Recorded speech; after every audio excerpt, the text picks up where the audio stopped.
La empresa y la contabilidad. Concepto de empresa. Según el Código de Comercio artículo 25, la empresa es una entidad en la que intervienen las personas, el capital y el trabajo como factores de producción de actividades industriales o mercantiles o para la prestación de servicios. Las empresas se clasifican de la siguiente manera.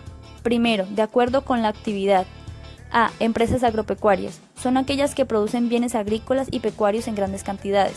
Ejemplos: granjas avícolas, porcinas, invernaderos, haciendas de producción agrícola.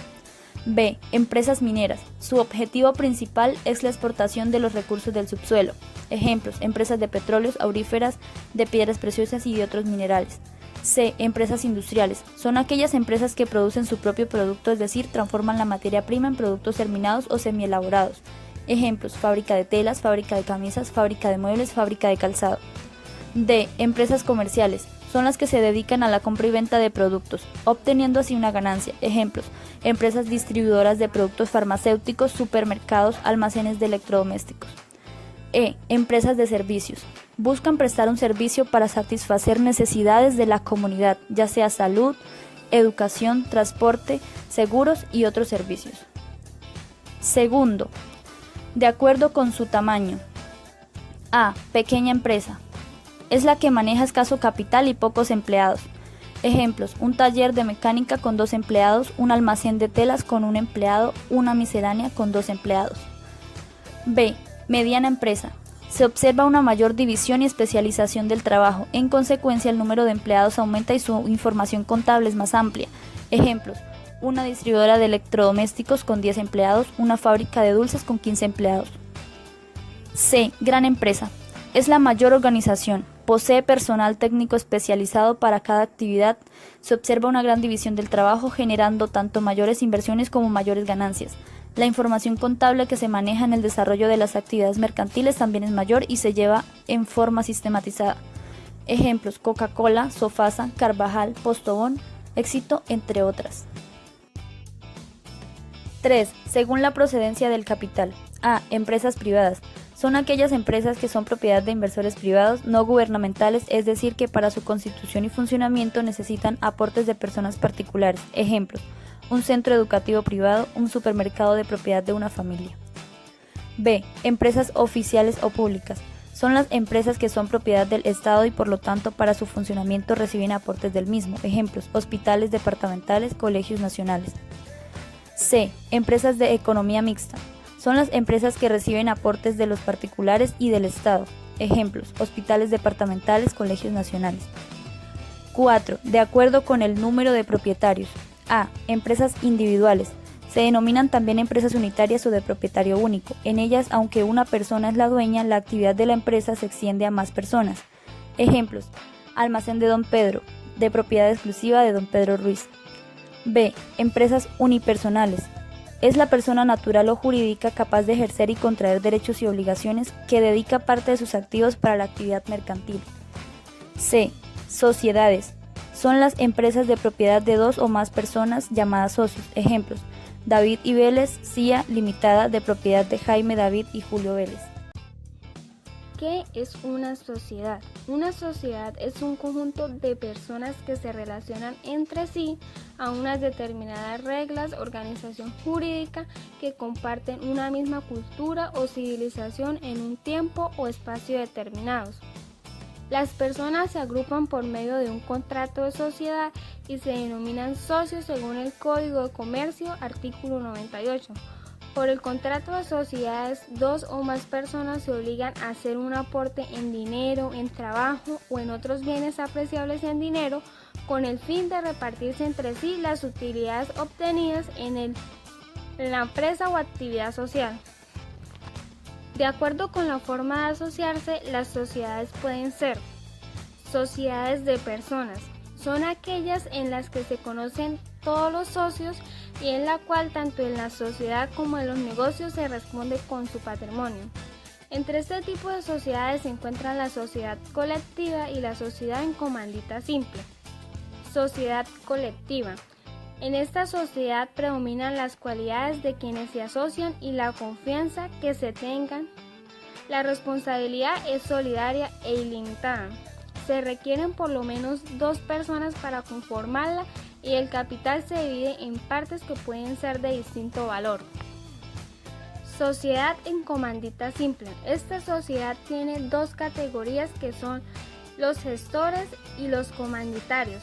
Los gestores representan y tienen responsabilidad limitada. Los comanditarios son los que hacen los aportes, no invierten en la administración y responden por las obligaciones sociales.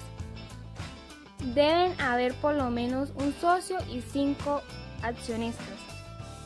Sociedades de capital. Son aquellas en las que no saben quiénes son los socios y estos responden hasta el monto de sus aportes. A esta clasificación pertenecen sociedades anónimas y comanditas por acciones. Sociedad anónima. Se identifican en la denominación que determinen los socios, seguida de la palabra sociedad anónima. Se conforma con mínimo 5 accionistas y no tiene un tope máximo. El capital se divide en acciones de igual valor que representan en títulos valores libremente negociables y se dividen en 3 clases: autorizado, suscrito y pagado. Sociedades en comandita por acciones. Se constituyen en las mismas solemnidades que la sociedad colectiva. La sociedad, una vez constituida legalmente, forma una persona jurídica distinta de los socios individuales. El capital está representado por acciones de igual valor. Sociedades mixtas. Es aquella en la cual se sabe quiénes son los socios, pero estos responden solamente hasta el monto de sus aportes. A esta clasificación pertenecen las sociedades de responsabilidad limitada. Sociedades de responsabilidad limitada se identifican con la denominación o razón social seguida a la palabra limitada. Cada socio responde hasta el valor de sus aportes. Los socios pueden ser mínimo 2, máximo 25 y el capital está dividido en cuotas de igual valor. Sociedades sin ánimo de lucro. Son entidades que persiguen exclusivamente fines sociales, culturales, deportivos y de servicios sin ánimo de lucro. Sociedades por acciones simplificadas. Es una sociedad de capitales constituida por una o varias personas. Se constituye en una persona jurídica distinta de los socios accionistas y en la cual los socios serán responsables hasta un monto de sus aportes. Los comerciantes. Se denominan comerciantes las personas que profesionalmente se ocupan en alguna de las actividades que la ley considera mercantiles. La calidad de comerciante se adquiere aunque la actividad mercantil se ejerza por medio de apoderado, intermediario o interpuesta persona. Artículo 10, Código de Comercio. ¿Quiénes son los comerciantes? Para todos los efectos legales se presume que una persona ejerce el comercio en los siguientes casos. Primero, cuando se haya inscrita en el registro mercantil. Segundo, cuando tenga un establecimiento de comercio abierto. Y tercero, cuando se anuncia al público como comerciante por cualquier medio. Artículo 13, Código de Comercio. Obligaciones de los comerciantes. Primero, matricularse en el registro mercantil. Segundo, inscribir en el registro mercantil todos los actos, libros y documentos respecto de los cuales la ley exige esa formalidad. Tercero, llevar contabilidad regular de sus negocios conforme a las prescripciones legales. Cuarto, conservar con arreglo a la ley la correspondencia y demás documentos relacionados con sus negocios o actividades. Quinto, denunciar ante el juez competente la cesación en el pago corriente de sus obligaciones mercantiles. Sexto, abstenerse de ejecutar actos de competencia desleal. Artículo 19, Código de Comercio. Séptimo, licencia de funcionamiento. Trámites legales de los comerciantes. Los comerciantes legalmente establecidos, o sea, matriculados en la Cámara de Comercio, deben adquirir la licencia de funcionamiento a través de la Alcaldía Municipal. La licencia de funcionamiento es el documento que permite a un comerciante ejercer el comercio de acuerdo con las normas del municipio. Cada municipio tiene facultades, artículo número 42 del 31 de agosto de 1984, para determinar los trámites y requisitos que puede exigir para otorgar la licencia de funcionamiento en su jurisdicción municipal. Para obtener la licencia de funcionamiento, los comerciantes deben presentar los siguientes documentos expedidos por la entidad correspondiente al domicilio de la empresa: copia del registro mercantil expedido por la Cámara de Comercio, copia de la matrícula de industria y comercio expedido por la Tesorería Municipal, Paz y salvo de la Tesorería Municipal por el pago de impuestos de industria y comercio. Patente de sanidad expedida por el Servicio de Salud Pública. Certificado del Cuerpo de Bomberos. Certificados expedidos por las oficinas de planeación municipal y obras públicas de acuerdo con la actividad u objeto social del comerciante. Paz y salvo de Saico y Asimpro. Contabilidad. La contabilidad es casi tan vieja como la humanidad. En la prehistoria el hombre la utilizaba para llevar un pequeño registro de las herramientas, animales o frutas que poseía. Las primeras muestras de escritura nacen con los sumerios. Han demostrado de forma clara cómo algunos sellos de barro eran los primeros recibos de la historia, al dejar constancia del ganado entregado a un pastor para su cuidado. Estamos hablando de aproximadamente del año 8500 a.C., año en el que se empezaron a utilizar los primeros registros contables. A medida que avanzaba la historia de las civilizaciones, se imponen los sistemas de contabilidad a nivel estatal para poder controlar los recursos disponibles. En Egipto, los contables eran escribas especializados en llevar las cuentas de los templos. El siguiente hito importante para la contabilidad llega con el Imperio Romano, en el que se institucionaliza la figura contable a nivel estatal y apareciendo la figura del contador general del Estado, responsable de la contabilidad y gestión administrativa de todo el imperio.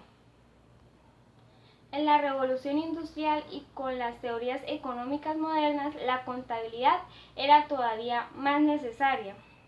El aumento de transacciones de compras y ventas, proveedores, etc., necesitaba más agilidad y rigor.